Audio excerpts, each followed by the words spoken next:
maraming bitin na bitin sa kanilang lambingan at marami nang humihiling na we want some more Correct. of Cyril Manabat at Elijah Canlas na naging bidang-bida bilang kina Roxy at si Archimedes sa una, sa High Street, at sa kakatapos Senior lang high.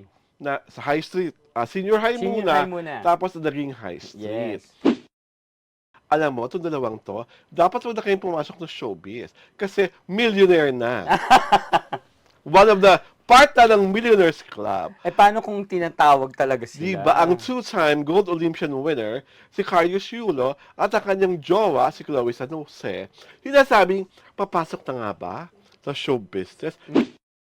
Ang first pair of starlet, si Kit Thompson at si Ana Halandoni, alam mo naman natin kung ano ang nakalipas. Yes. Di oo. ba? At ito namang second pair of starlets, si Nicoloc at si Christine Bermas, pinagkakitaan ang kanilang guesting sa It's Showtime